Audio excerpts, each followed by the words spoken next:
La pequeñita también sale, ¿verdad? Adelante. Bien, hermanos, no quiero cortar el tema que estamos hablando en Apocalipsis, así que vayamos a esta carta en el capítulo número 6. El capítulo número 6 del libro de Apocalipsis.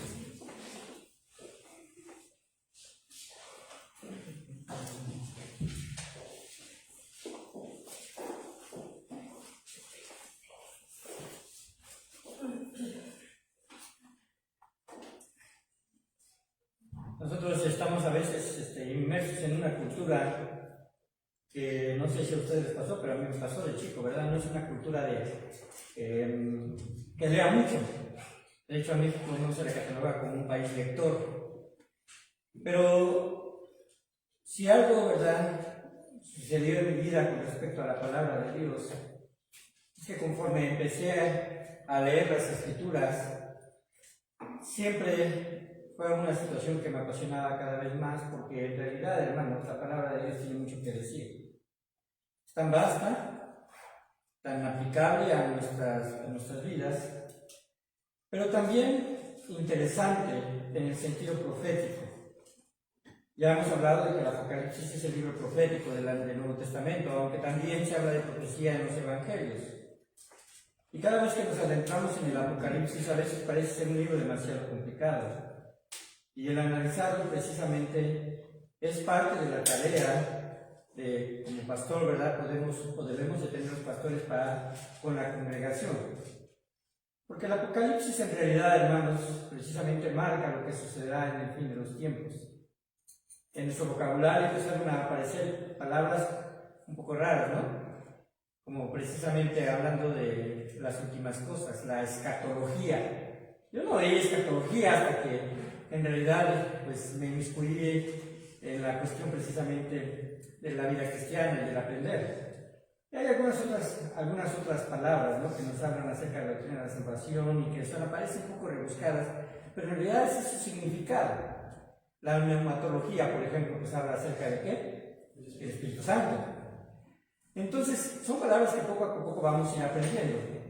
Ahora, el Apocalipsis, hermanos, en realidad tiene sustento en toda la profecía de la palabra de Dios, en toda la Biblia. Alrededor de toda la Biblia, ¿verdad?, se menciona mucho acerca de la segunda venida de Cristo. De hecho, una de las principales causas por las que los judíos, ¿verdad?, los hebreos, no entendieron la primera venida del Señor Jesucristo es porque el Antiguo Testamento habla más de su segunda venida que de su primera venida. Sin embargo, esto no justifica el hecho de haber precisamente estado o no reconocer a nuestro Señor Jesucristo en su primera venida. Porque Isaías es muy claro, ¿verdad?, hablando acerca de esto.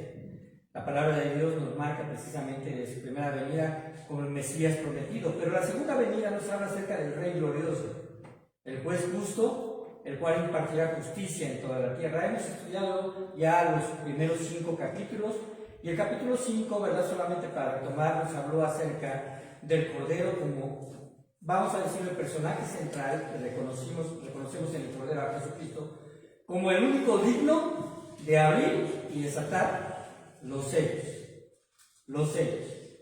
Y el capítulo número 6 habla de eso. No vamos a poder ver todo el capítulo, de hecho solamente me voy a basar en el versículo 1 y quizás el 2, porque precisamente los sellos hablan acerca de los juicios de Dios. Y en el versículo número 1 dice así: vi cuando el Cordero abrió uno de los sellos y oí a uno de los 4 seres vivientes decir con voz de trueno: ven y mira. Y el versículo 2 dice: y miré, y aquí un caballo blanco, el que lo montaba tenía un arco, y le fue dada una corona, y salió venciendo y para vencer. Recuerden que el rollo tenía una característica. Ahí en el capítulo número 5 se habla del libro, pero en realidad es un rollo. Ese rollo, ¿verdad?, que Juan lo ve, no hace realmente una descripción si se trata de un papiro o de un pergamino, pero seguramente, ¿verdad?, en su mente está ver precisamente ese tipo de escrito, en rollos. Y esos rollos, ¿verdad?, pues simplemente así como dice la palabra, se enrollaban los papiros y estos servían para dar un mensaje. Dice la palabra de Dios que ese rollo estaba escrito por delante y por detrás, y que tenía 7 sellos. Aparentemente, ¿verdad? Y como se va narrando en la escritura, en el libro de Apocalipsis, es correcto pensar que los 7 sellos no eran en la parte superior de una vez cerrado el rollo, sino de forma, vamos a decirlo así, continua. Había una porción del rollo, estaba sellado, otra porción encima y estaba sellado, porque la palabra de Dios narra que cuando se abre el primer rollo, se menciona un juicio. Y al término de ese juicio, precisamente se quita otro sello y sigue otro juicio. Entonces, ¿qué son los 7 sellos? Partiríamos de ahí, ¿qué son los 7 sellos? Que se menciona en el capítulo 5 y se empieza precisamente a mencionar en el capítulo número 6. Bueno, los 7 sellos son el inicio del juicio de Dios. El inicio del juicio de Dios, es decir, la tribulación, los 7 años en que habla el profeta Daniel en el capítulo número 9, van a dar comienzo. Perdón, no, los 7 años, proféticamente hablando, semanas, ¿verdad? Que habla la 70ª semana de Daniel, son 7 años, los cuales se dividen en 2, y ahí precisamente da inicio el juicio de Dios. Este juicio de Dios, obviamente, lo estamos nosotros ubicando en el fin de los tiempos. Y en el fin de los tiempos Dios habrá de poner fin al pecado. Y este libro que contiene los sellos, cada uno de ellos muestra los acontecimientos que habrán de suceder. Los primeros 4 sellos muestran el escenario que se presenta precisamente durante los 7 años, es decir, estos 4 se pueden ir en intervalos de los 7 años, pero el primero de los sellos marca específicamente el inicio. Y esos 7 sellos, ¿verdad? Los primeros 4 los menciona como los caballos del Apocalipsis o los jinetes del Apocalipsis. Si ustedes ya incluso quizás hayan oído hablar un poco acerca de esto. Y se mencionan estos personajes, ¿verdad? El jinete y el caballo, pero en realidad más enfocarnos en el jinete y el caballo se presentan como sucesos. Es decir, son sucesos que van a ocurrir en el futuro y que quizás, ¿verdad?, nosotros debamos de saber por qué van a suceder en esta cronología. Así que siguiendo el orden de los 6 primeros sellos, el primer sello marca el primer caballo. Esto es en el versículo 1 y versículo número 2 del capítulo número 6.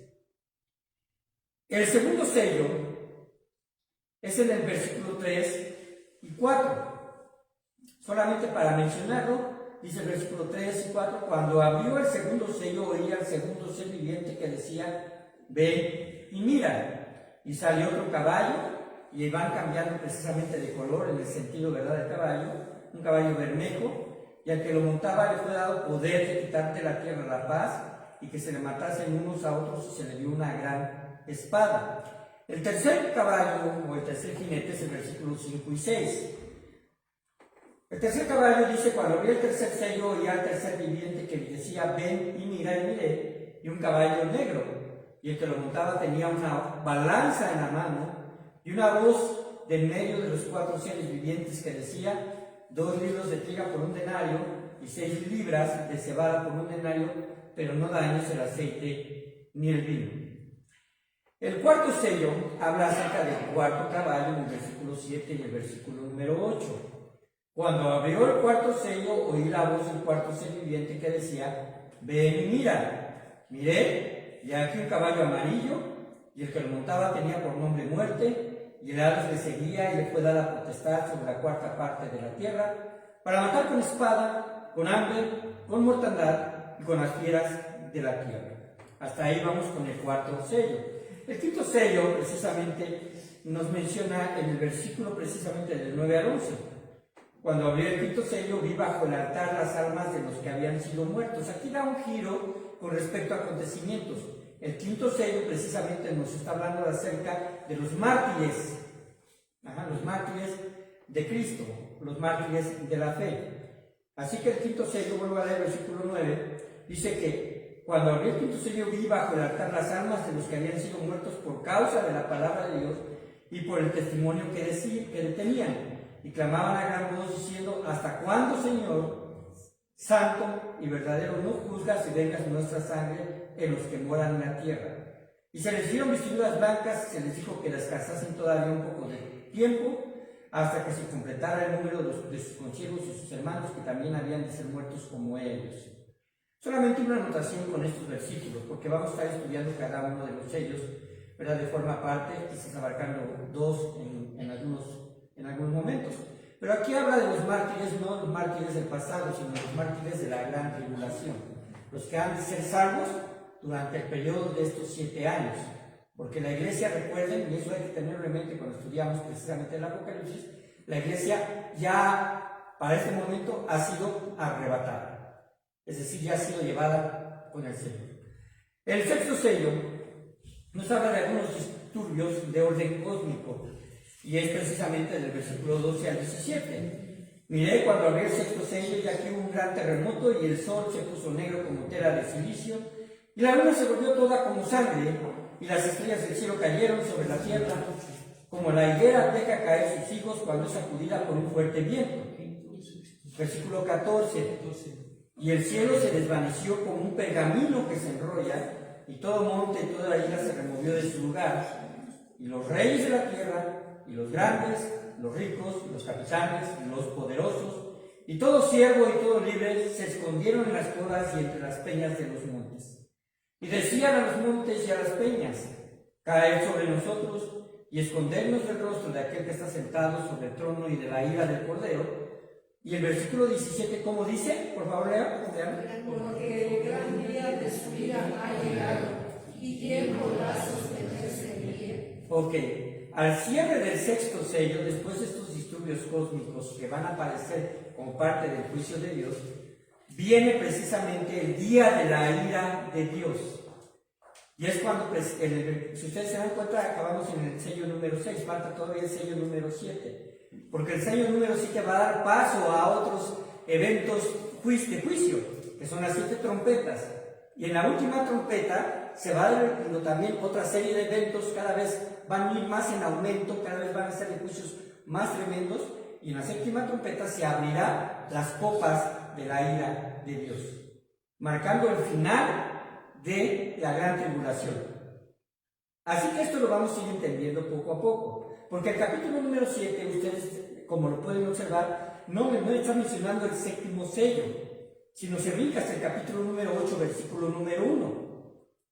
Capítulo 8, versículo número 1 dice: cuando abrió el séptimo sello, se hizo silencio en el cielo como por media hora, y entonces se mencionan las 7 trompetas, y en el toque de la última trompeta, las 7 copas de la ira de Dios. Este tipo precisamente de aspectos que nos está marcando la Escritura, podemos entender, y esto lo podemos ir precisamente mencionando, que cada vez que se abre un sello se desata un nuevo juicio. Recordemos que antes de que el Cordero abra los sellos, hubo un preludio en el cielo. ¿Lo recuerdan? Donde se le da alabanza al Cordero y se le da alabanza al que estaba sentado en el trono. Ahí precisamente se nos menciona que el Cordero es el único digno de abrir los sellos. Un pergamino escrito por dentro y por fuera, como lo he comentado, dando a entender la naturaleza extensiva de los juicios, y también dando a entender que no necesariamente los juicios que se mencionan en el Apocalipsis van en un orden cronológico estricto. Algunos, ¿verdad?, teólogos consideran que van en espiral. Algunos, no todos, se van a dar simultáneamente. ¿Para qué? Para precisamente, en este juicio de Dios, para terminar con el pecado, dar castigo precisamente al pecador, dar un juicio a Satanás, el cual estará actuando con mayor libertad y mayor poder durante ese tiempo de los 7 años, pero al final Dios, ¿verdad?, pondrá su punto y aparte y enviará a Satanás a ser atado 1000 años, y al anticristo y al falso profeta precisamente será enviado al lago de fuego. Ahora, hermanos, cuando se menciona esto de que Él es el único digno, es importante y revelador, ya que precisamente el Cordero de Dios es dueño de toda su creación. El que sea Jesús quien desate los sellos, revela también su autoridad absoluta para que el juicio final sea llevado a cabo. Así que cada vez que abre un sello se revela lo que sucederá en la tribulación. Y mencionando esto, los primeros 3 sellos revelarán las consecuencias del pecado. En estos primeros 3 caballos que se mencionan, las consecuencias del pecado, porque es precisamente ya cuando el Espíritu Santo, ¿verdad?, no estará en este mundo porque será llevado juntamente con la iglesia. Se menciona acerca del Espíritu Santo, tendrá quizás, ¿verdad?, un ministerio intermitente como lo tuvo en el Antiguo Testamento, porque es necesario que también gente de la gran tribulación crea en Jesucristo, pero su fe será probada a través de su muerte, que es el quinto sello que se menciona de los mártires. Así que, hermanos, se menciona precisamente esto. Y en el cuarto, y precisamente hablando acerca de esto, pues se menciona la intervención del anticristo en este mundo. El séptimo sello nos revelará las 7 trompetas, y la séptima trompeta nos revelará las 7 copas de la ira de Dios. Algunos juicios, como lo comenté, se presentarán de forma simultánea, dando a entender la intervención directa de Dios, y conforme se vaya presentando subirán en intensidad, en ejecución y en rapidez. Y recuerden que esto será en un lapso de 7 años. Así que el versículo número 1 dice que allí estaba Juan y ve cuando el Cordero abre uno de los sellos. Será el inicio a la 70ª semana de Daniel, o la gran tribulación o la tribulación. Y ahí menciona que uno de los 4 seres vivientes, esos que se mencionan desde el capítulo número 4, que dan alabanzas a Dios, tiene la comisión precisamente de dar el mensaje, o por lo menos de captar la atención de Juan, de decir, como con una voz de trueno, ven y mira. Y entonces Juan, ¿verdad?, en ese sentido de mirar, pues Dios le revela y escribe estas palabras: vi y miré, y aquí un caballo blanco, y el que lo montaba tenía un arco y le fue dada una corona y se lo venciendo y para vencer. No podemos pasar por alto, hermanos, este primer juicio, porque se mencionan 2 aspectos. El aspecto de a quién se le puede asociar con este primer evento, con esta primera visión del primer sello, y también al mismo evento en sí mismo. El evento en sí mismo, porque se menciona que había un caballo blanco y que el montaba tenía un arco y le fue dada una corona y se lo venciendo para vencer. Se ha considerado, ¿verdad?, este aspecto como la presentación del anticristo. Es decir, cuando él se revelará, ¿verdad?, como un ser enigmático, un ser con carisma, un ser que estará precisamente promoviendo una paz mundial, un ser que estará en el ojo, vamos a decirlo así, de toda la humanidad. Y esto cada vez se presenta de una forma más clara. ¿Por qué? Porque precisamente nuestros medios de comunicación, ¿verdad?, ya nos ayudan a entender cómo la política a nivel mundial se está generando y cómo se va a generar para este tiempo. Así que se la asocia con el anticristo también por la acción que va a llevar a cabo. Porque cuando se menciona precisamente de que este caballo blanco, él tenía un arco, pero este arco no contenía flechas, ¿verdad?, está hablando precisamente de una paz. Ahora, esta es una paz ficticia. La palabra de Dios sí que debemos nosotros de pensar con respecto a eso, porque dice, cuando digas que hay paz y seguridad, entonces vendrá el desolador. ¿Y quién es este desolador? El anticristo. El anticristo es el desolador. Así que para que podamos entender, y como este tema se llama armonía de la profecía apocalíptica, tenemos que ir a otros pasajes. El evento es que va a promover una paz ficticia. Ya estaremos viendo que este anticristo, porque vamos a tocar el tema del anticristo en más profundidad, él estará precisamente rompiendo un pacto con Israel. Parte de la paz, hermanos, o mejor dicho, el enfoque de la profecía apocalíptica, aunque está enfocada ya en este momento a todo el mundo, pero parte de la profecía tiene que ver mucho el pueblo de Israel. El pueblo de Israel. Israel marca los pasos proféticos que Dios ha de tomar. Y para eso vayamos a Mateo capítulo número 24. Vamos a armonizar ese pasaje con lo que Mateo 24 dice. Recuerden que Mateo 24, y si quieren anotarlo, tiene precisamente sus pasajes que armonizan también en los otros evangelios, en Marcos 13, versículo 1 y versículo número 2. Es decir, Marcos 13, pueden poner Marcos 13 porque abarca más de esos versículos. Y también Lucas capítulo número 21. Pero vamos a Mateo capítulo número 24, porque en realidad es el más extenso que se menciona con respecto a este tema. Ahora, Mateo 24 y Mateo 25 solamente es una respuesta a las preguntas que los discípulos o que los apóstoles le hacen.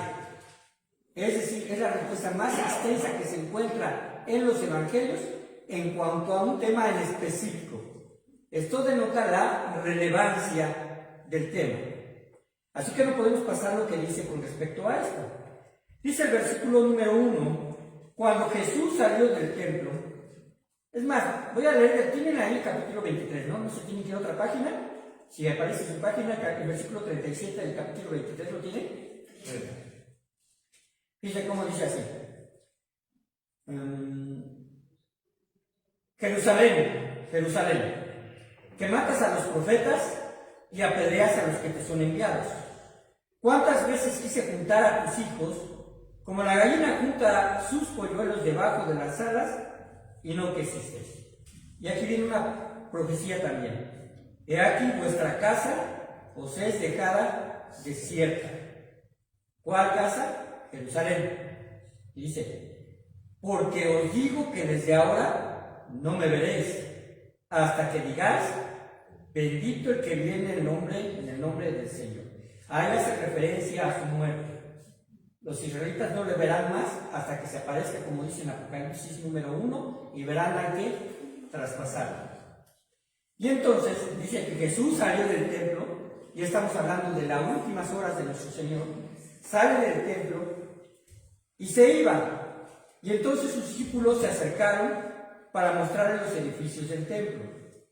Hermanos, ustedes han oído hablar acerca de las 7 maravillas del mundo. En realidad, el templo de Jerusalén, aunque no está dentro de esa especificación, pero en su tiempo se consideraba una maravilla también del mundo, porque era un templo majestuoso.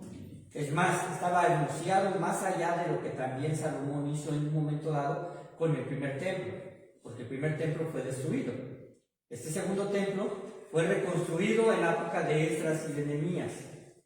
Costó muchos años, quizás cerca de 80 años, para reconstruir el templo, pero no así el patio y todas las construcciones externas.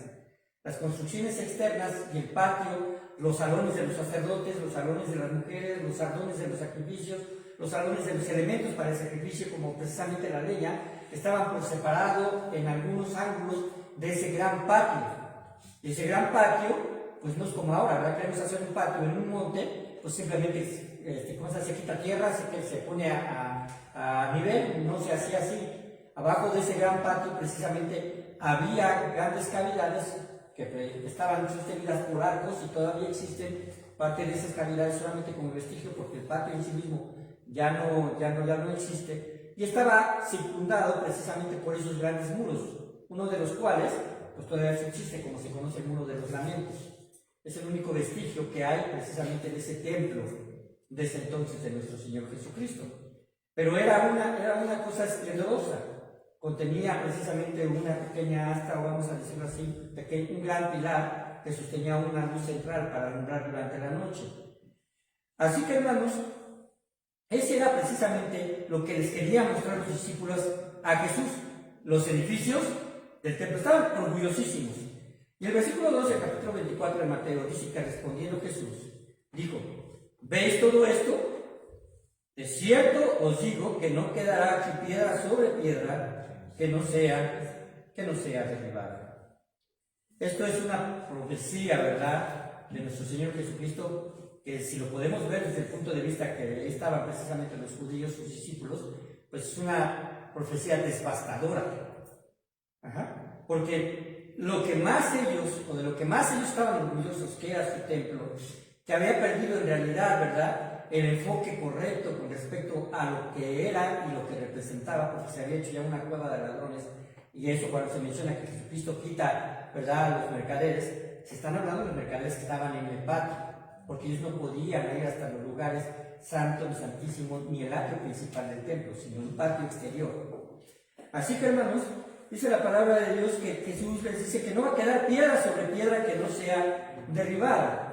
Y entonces, de ahí saliendo del templo, llega precisamente al Monte de los Olivos, el versículo 3. Y estando él sentado en el Monte de los Olivos, los discípulos se le acercaron aparte, diciendo, Observen las preguntas. Dinos, ¿cuándo serán estas cosas? Ahí hay una primera pregunta, ¿cierto? Sí. Aunque pues aquí está encerrada en los dos signos de interrogación, ¿verdad? Completas prácticamente tres preguntas. ¿Y qué señal habrá de tu venida? Esa es una segunda pregunta. Y otra, ¿y del fin? Del siglo.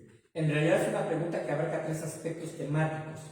Porque el primero pues, precisamente tiene que ver con un tiempo determinado, otro, bueno, cuáles señales habrá, y no solamente de su venida refiriéndose a Jesús y del fin del siglo, lo que va a acontecer como juicio final. Así que respondiendo Jesús les dijo, mirad que nadie nos engañe. Cuando estamos hablando en Apocalipsis capítulo número 4 con respecto al anticristo, es necesario retomar estos puntos que anteceden a la aparición del anticristo, que son las señales que nos van a poner alerta a nosotros y a todo cristiano que estudie la palabra de Dios con respecto a lo que vendrá. Ahora, debo de aclarar que en el mundo cristiano hay algunas posiciones en cuanto a la gran tribulación y la iglesia. La primera es que la iglesia será arrebatada antes de la gran tribulación, que es lo que nosotros enseñamos. Hay otra posición donde dice que la iglesia atravesará la gran tribulación y sufrirá el juicio también. Y la última, ¿verdad? Con respecto a esto, es que la iglesia pues simplemente va a ser arrebatada hasta después de la gran tribulación, que tiene gran similitud con la que va a atravesar, porque es necesario atravesarla para que llegue al final. Pero hermanos, en realidad vamos a ver por qué creemos que es al inicio y no en medio ni al final. Dice así. Mirad que nadie se engañe. ¿Cuáles son las señales que precisamente se van a marcar antes de la gran tribulación y que aquí mismo se define como principio de dolores? Principio de dolores. Jesús echa mano de una frase que está, vamos a decirlo así, identificando lo que sucedía con una mujer antes del parto. Antes del parto, la mujer tenía principio de dolores. ¿Y qué pasa con este sentido? ¿Por qué Jesús quiere utilizar esto? Bueno, en el caso del parto, los dolores, ¿verdad?, que sufre una mujer precisamente para dar a luz, se van intensificando cuanto más cerca está el nacimiento del bebé. Y aquí hay mujeres, ¿verdad?, que han tenido hijos y lo saben perfectamente, ¿bien, no? Le llegan ¿cómo se llama?, al hospital y dicen, ¿cada cuándo tiene contracciones, no? Y dependiendo del tiempo, que no me lo sé eso, porque no sé exactamente, pero dependiendo con respecto a eso, les van a decir, todavía falta, ¿no? Bueno, la palabra principio de dolores, nuestro Señor Jesucristo la quiere utilizar para hacernos entender qué cosas van a acontecer. Y primero, una de las cosas que Él menciona es que vendrán muchos en mi nombre diciendo, yo soy el Cristo, y a muchos engañarán. Cuando se refieren yo soy el Cristo, se refieren yo soy el ungido, yo soy el Salvador. Se presentarán como salvadores de la tierra, y esto tiene que ver precisamente con el aspecto de la religión. La religión, ¿verdad?, se presentará de diferentes formas, diferentes matices, y cada una dirá tener la verdad. Y cada una tendrá precisamente en ese aspecto, ¿verdad?, que ellos mismos consideran como su verdad, tendrá la posibilidad de ofrecer salvación a los hombres. Y dice, yo soy el Cristo y a muchos engañarán. Y el segundo aspecto dice, y oréis de guerras y rumores de guerras. Ya vamos entonces metiendo en este aspecto precisamente de las señales que anteceden a la gran tribulación. Primero, falsas religiones, falsos líderes, y el segundo, guerras. Ahora, también este es un aspecto importante. El capítulo 24 y 25 de Mateo está dirigido a judíos. No lo quiten de su mente, porque entonces estaríamos nosotros pensando que si está dirigido a la iglesia, son cosas que la iglesia va a vivir y que se mencionan ya prácticamente después del versículo 14 en adelante. No, está dirigido a judíos. Por eso les digo que el pueblo hebreo, el pueblo judío, nos marca precisamente un aspecto importante en cuanto a identificar la segunda venida de Cristo. Así que oiréis de guerras y rumores de guerras. Pero dice Jesús, mirad que no os turbéis, porque es necesario que todo esto acontezca. ¿Pero qué dice ahí? Aún no es el fin. Él está siendo enfático con respecto a esto. porque cuando se menciona la gran tribulación, se menciona como el fin precisamente. Y aparece precisamente estos aspectos en nación y nación, porque se levantará nación contra nación y reino contra reino. Si ahí está hasta este punto intermedio del versículo número 7, estamos hablando de los rumores de guerra y las naciones que se levantarán unas contra otras. Pero no solamente habrá este segundo indicio, sino un tercero. Habrá pestes y hambres y terremotos en diferentes lugares. Primero vamos a enfocarnos en que habrá pestes y hambres. Un aspecto común de las guerras, hermanos, y lo vamos a ir viendo cuando estemos viendo precisamente los sellos, específicamente el segundo, tercer y cuarto sello, que habla de pestes y hambres, tiene prácticamente, vamos, la misma secuencia, no es en el mismo tiempo. Así que se está formando un escenario que anticipará algo que va a suceder también ya en la gran tribulación, pero con mayor intensidad. En este caso, las guerras normalmente dejan enfermedades, dejan pestes y dejan hambres. Mucho hemos oído hablar acerca de la Primera, la Segunda Guerra Mundial. Yo tomo estas guerras como referencia porque involucraron una gran cantidad de países.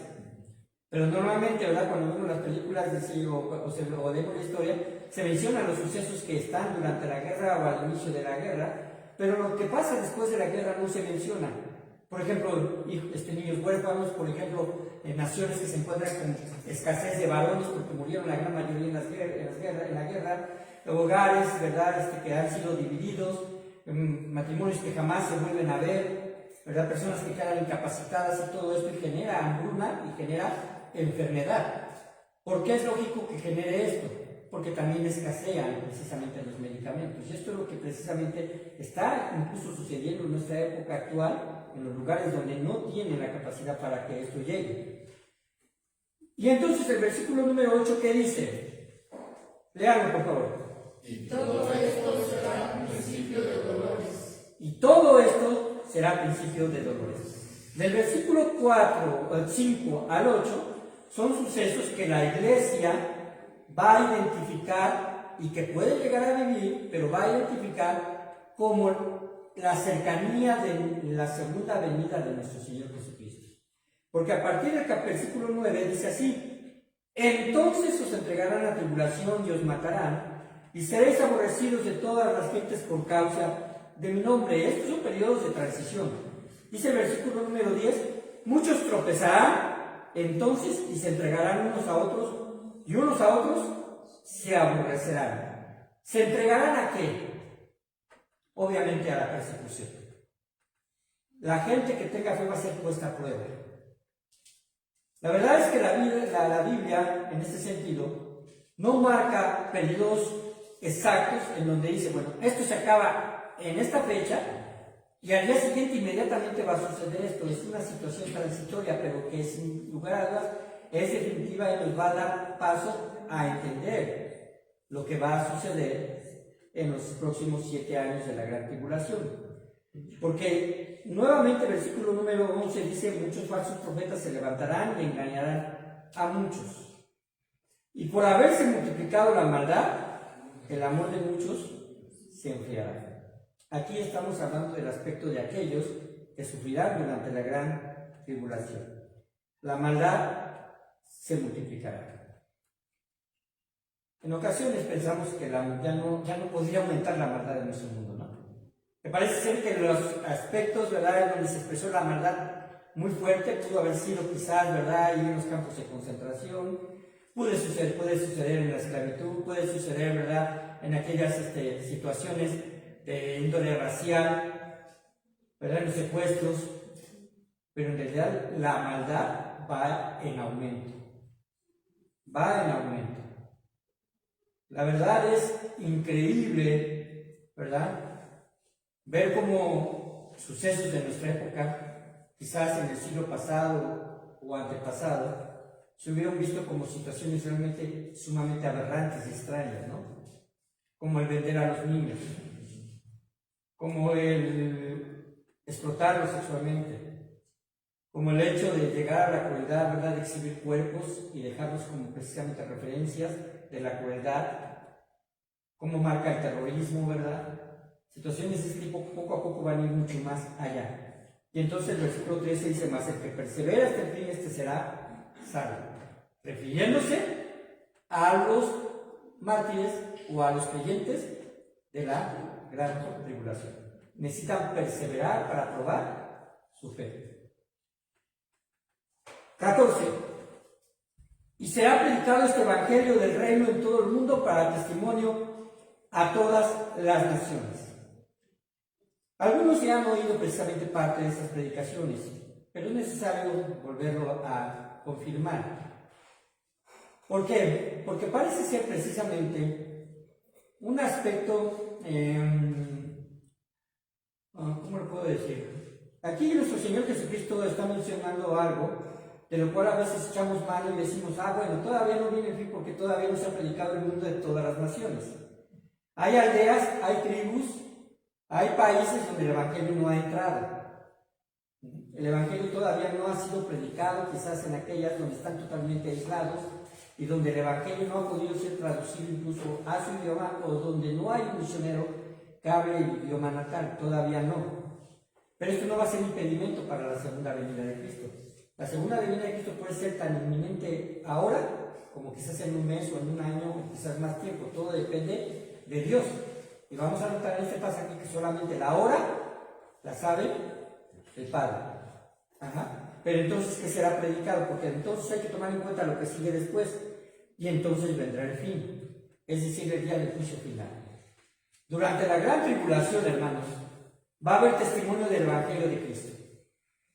Pero ya no será responsabilidad ¿de quién? De la iglesia, porque la iglesia ya habrá sido arrebatada. La palabra de Dios por lo menos nos menciona 3 fuentes con respecto a esto. Pero debemos recordar que cuando usted como cristiano va a ser arrebatado, no se va a llevar su Biblia bajo el brazo. Las Biblias es algo material que se va a quedar aquí, va a ser un testimonio palpable, ¿verdad?, de lo que ha sucedido, porque aquí está contenido. Otro de los aspectos es que nuestro Dios, ¿verdad?, permitirá y estará preparando a 144,000 judíos que predicarán a su nación acerca del juicio final, acerca del evangelio del reino. Habrá 2 testigos que también estaremos viendo con respecto a esto, que harán grandes señales y prodigios. De hecho, se les identifica, ¿verdad?, con Moisés y con Elías. Ahora, si nos enfocamos un poco con respecto a esto, no quiere decir que sean realmente ellos, pero tendrán el mismo poder. Estos 2 personajes en la Biblia, hermanos, por la gracia de Dios, Dios les permitió hacer grandes prodigios y señales. Solamente hay 3 épocas en donde los milagros fueron extensos. La época, precisamente, de la salida de Egipto, Elías, y conjuntamente también Eliseo, ¿verdad?, pero Elías en la misma época, se puede decir prácticamente, y con nuestro Señor Jesucristo. Posterior a eso, solamente en relación al juicio, al final, en la segunda venida de Cristo. Así que, cuando se ha predicado el Evangelio va a ser durante la gran tribulación. Tanto así que estaremos metiéndonos en el libro del Apocalipsis y entenderemos que ya en la última parte, dice la palabra de Dios que Satanás saldrá a luchar contra Jesucristo, contra Dios, y reunirá ángeles. En ese tiempo será desechado del cielo y ya no volverá el acusador delante de Dios. En este momento Satanás se presenta como nuestro acusador, así como en el libro de Job se menciona, ¿verdad?, que va a rodear la tierra y andar por ella y está acusando a sus hijos. No tiene un poder Satanás, pero la Biblia en realidad no lo enseña, ¿verdad?, y creemos categóricamente que Satanás no tiene poder para mandar a nadie al infierno. Ni Satanás, como verdad la mañana se mencionaba, no es el rey del infierno.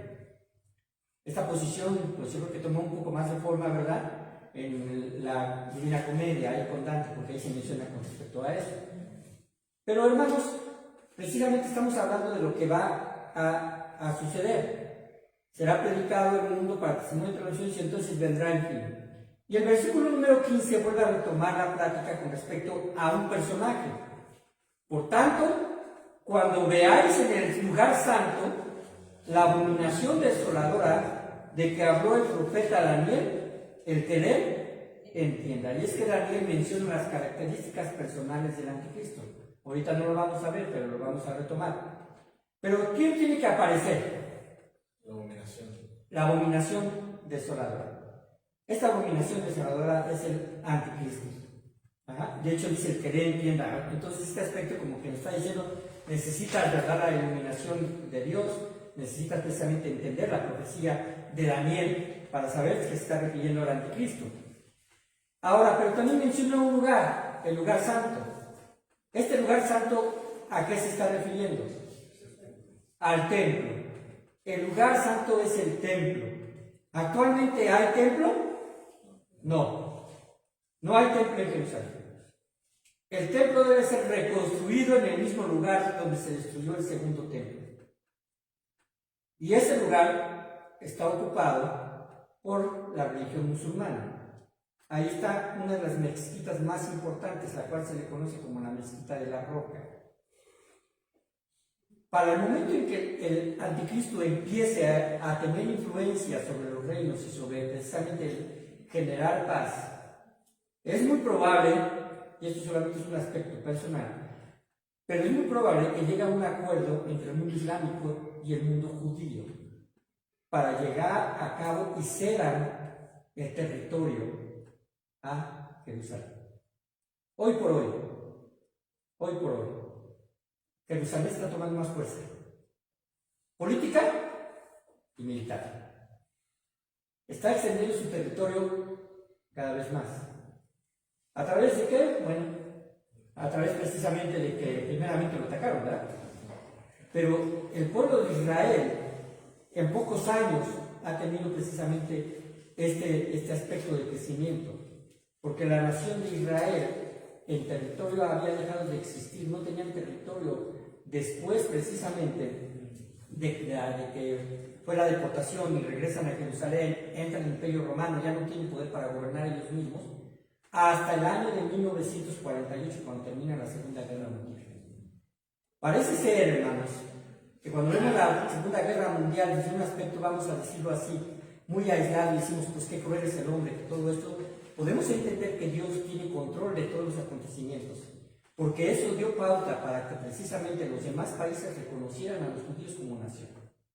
Y una vez reconocido como nación, también se les cede un territorio.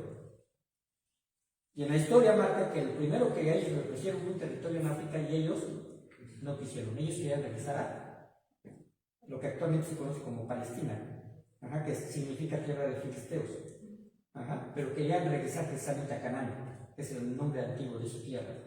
Y regresando ahí, una pequeña porción empezaron precisamente a tener conflictos con todos los musulmanes y empezaron a crecer.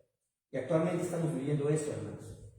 Entonces, ¿qué es lo que va a suceder? El anticristo se erigirá como gobernante, un gobernante absoluto que regirá sobre las naciones. Pero a la mitad de la gran tribulación se dará como si él romperá el pacto con Israel de paz.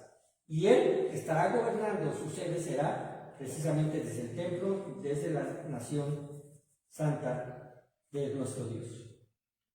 Y entonces, dice el versículo 16, entonces los que estén en Judea huyan a los montes, y los que estén en la azotea no desciendan para tomar algo de su casa, y el que esté en el campo no vuelva atrás para tomar su capa. Mas hay de las que están encintas y de las que crían en aquellos días. Ya estamos hablando del periodo en que el anticristo ya se dio a conocer. Romperá el pacto con Israel y empezará a precisamente perseguir a todos los judíos. De hecho, a todos aquellos que profesen tener una fe y que no estén enfocados en darle adoración a Él. Entonces Jesucristo dice, orad pues que vuestra huida no sea en invierno ni en día de reposo.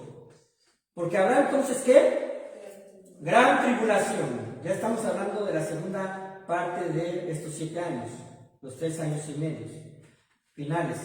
Dice, esta tribulación, cual no la ha habido desde el principio del mundo hasta ahora, ni la habrá. Es decir, será mayor. Será una tribulación bastante cruenta. Y aquellos días, dice, si aquellos días no fuesen acortados, nadie sería salvo. Refiriéndose a los salvos de la gran tribulación o los de la tribulación. Es decir, no va a extenderse más allá de los 7 años.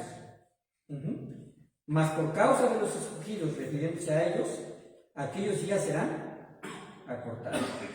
Gracias a Dios que nosotros somos parte de la familia de Dios y por fe en Cristo, ¿verdad? Somos librados de la ira venidera, esa ira venidera que está mencionando como la gran tribulación.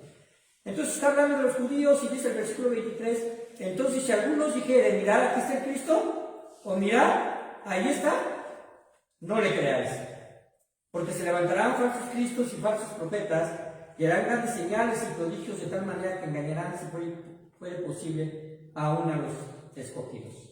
Cuando estudiamos el tema precisamente del Apocalipsis, mencionamos que también los musulmanes tienen una escatología.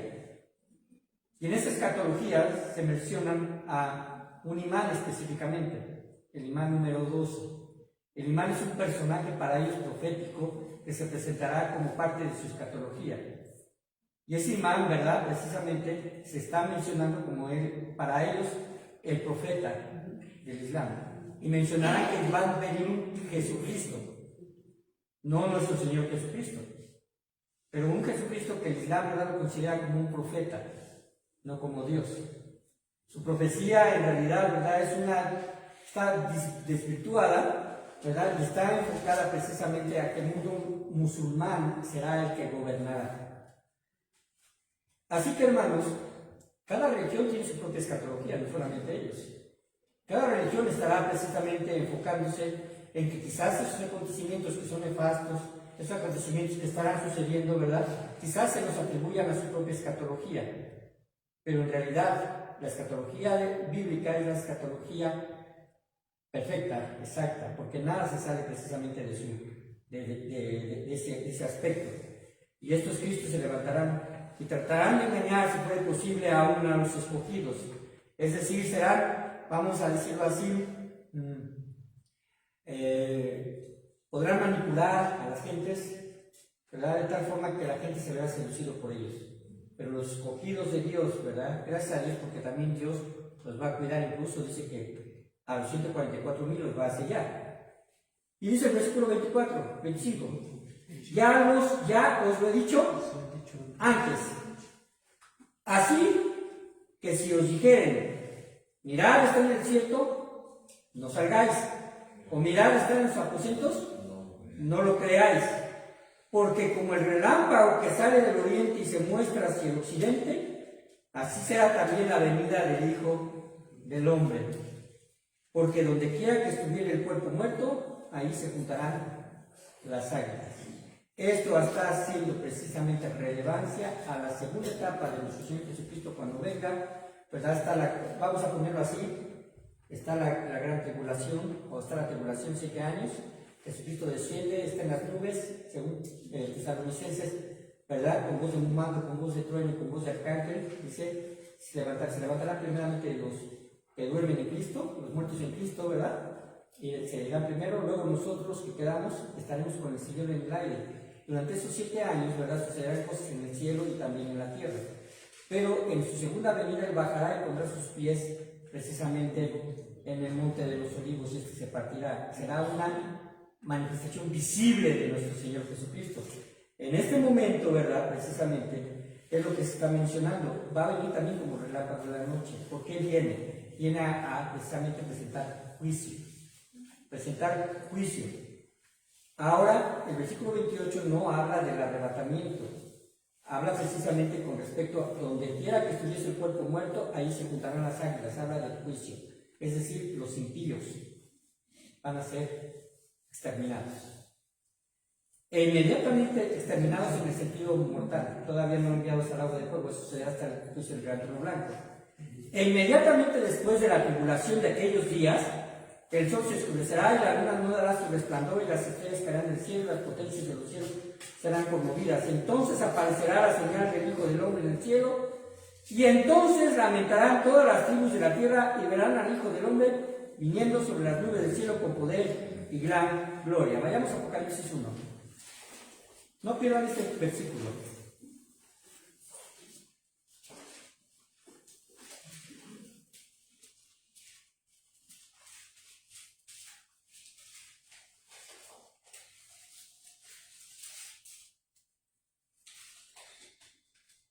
Dice el versículo número 30 de Mateo, lo vuelvo a leer. Aparecerá la señal del Hijo del Hombre en el cielo. ¿Cuál señal? Ahorita lo vamos a ver. Y entonces, aquí aparece una palabra clave.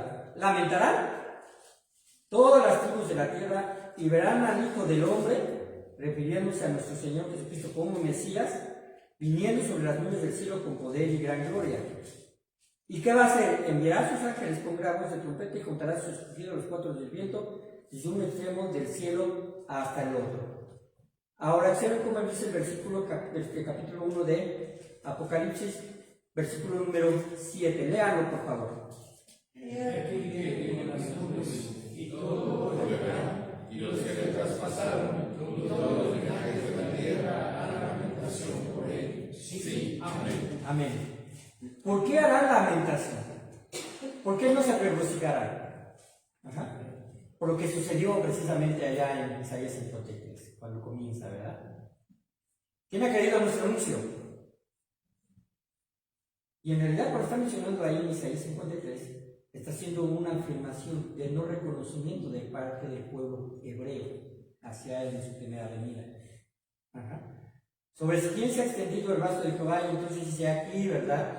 Si hubiera como renuevo, dice así, ¿verdad? De tierra seca, y sin parecer. Ahora, hermanos, ¿por qué harán lamentación? Porque Jesucristo se presentará como el crucificado.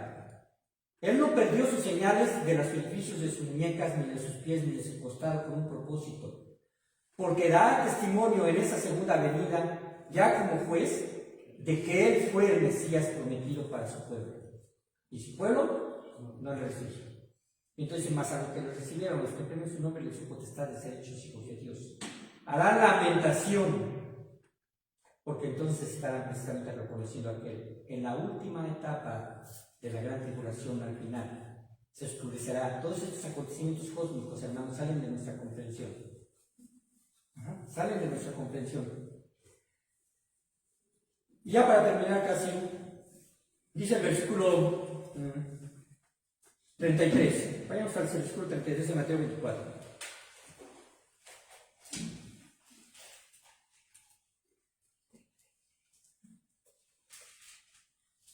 Así también vosotros, refiriéndose a los judíos, cuando veáis todas estas cosas, conoced que está cerca a las puertas su segunda venida, su juicio final. De cierto os digo que no pasará esta generación hasta que todo esto acontezca.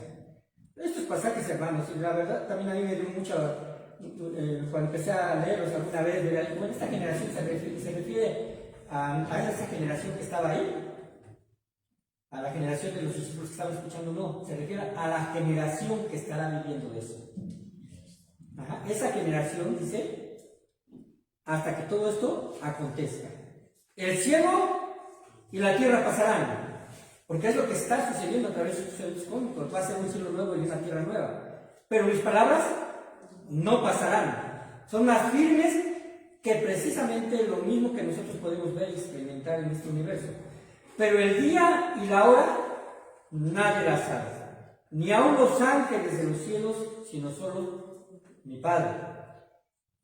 Versículo 37. Mas como en los días de Noé, así será la venida del Hijo del Hombre.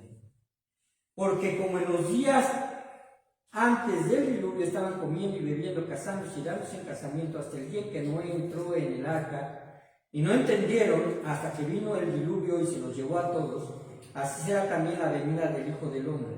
Entonces estarán dos en el campo, el uno será tomado y el otro será dejado. Dos mujeres estarán muriendo en un molino, y la una será tomada y la otra será dejada. Velad pues, porque no sabéis a qué hora de venir vuestro Señor.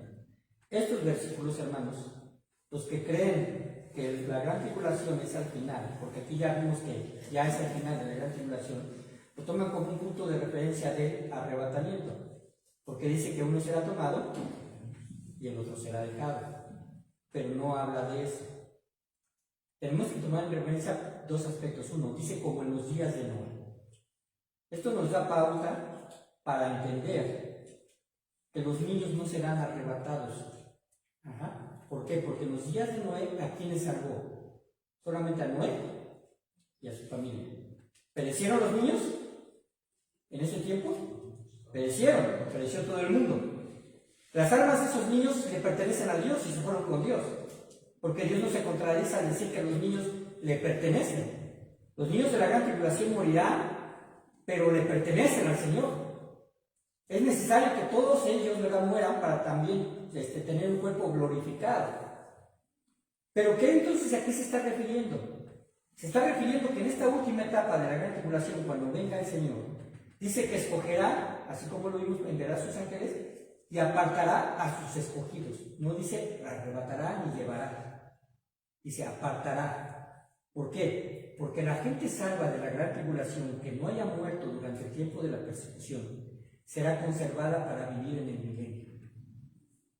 ¿Y a quiénes entonces se llevará como juicio? A los malos. Destruirá a los malos, porque no entrará nadie que no sea salvo a la gran tribulación. Él los destruirá. ¿Mande? Al reino milenial, perdón, ¿qué dije? No, al reino milenial. No entrarán al reino milenial. Ajá. Entonces, precisamente este es el aspecto. No estamos hablando de una situación de arrebatamiento, estamos hablando de una situación del juicio de Dios. Serán apartados para la destrucción los impíos y serán preservados los creyentes juntos con los hebreos, junto con los hebreos salvos, que van a pasar a la gran tribulación, al milenio, vuelvo al milenio, pasarán al milenio, porque no entrarán impíos. Y ahí es otro asunto, es otro tema, porque veremos entonces quién va a gobernar durante el milenio. Ya Satanás ya no tendrá influencia sobre este mundo. Pero este pasaje precisamente nos habla acerca de eso. Si nosotros lo queremos ubicar al arrebatamiento, entonces estaremos contradiciendo el hecho de que los creyentes no pasaremos por juicio, estaremos pasando por alto, ¿verdad?, de que nuestro Señor precisamente vendrá por nosotros, ¿verdad?, y estaremos marcados, estaremos con Él en el aire, no estaremos entonces gozando de lo que está sucediendo en el cielo durante ese tiempo. Y en realidad la palabra de Dios, ¿verdad?, en ese aspecto sí tiene un esquema bien definido. Vamos a terminar y después vamos a continuar con este tema porque es muy, muy amplio. Padre bendito, te damos muchas gracias porque tú nos permites, Señor, estudiar tu palabra, entendiendo, Señor, que en los postreros tiempos, Señor, se ha de manifestar, Señor, el hijo de perdición, el hombre de perdición, mejor dicho. Este hombre, Señor, que Padre bendito, pues lo identificamos plenamente como el anticristo. Un ser totalmente, Señor, influenciado, Padre Santo, posesionado por Satanás, manifestado, Señor, como una persona que no tiene misericordia, de la cual, Padre bendito, no profesa una fe, sino solamente un objetivo, el que Él será adorado juntamente con la bestia, Señor, el falso profeta, un objetivo, Señor, totalmente inicuo. Pero Padre, te damos muchas gracias porque tu palabra es amplia y vasta para podernos llevar por aprender de las Escrituras. Mi Dios, creemos que tú, Señor, vienes pronto. No podemos saber el día, ni podemos aventurarnos a Padre Santo a decir la hora, pero mi Dios, sin lugar a duda, las señales cada vez son más inminentes. Padre, permite, Señor, de que podamos estar atentos y apercibidos, haciendo como tu Hijo Jesucristo lo dijo, haciendo tesoros en el reino de los cielos, donde nada, Padre Santo, corrompe, donde no hay ladrón, Señor, que mine y hurta. Y te pido, Padre bendito, que te quedes con nosotros y bendigas esta iglesia y nos sigas, Señor, manteniendo, Padre Santo, y aprendiendo de tu palabra. Te damos toda la honra y la gloria en el nombre de Cristo Jesús. Amén.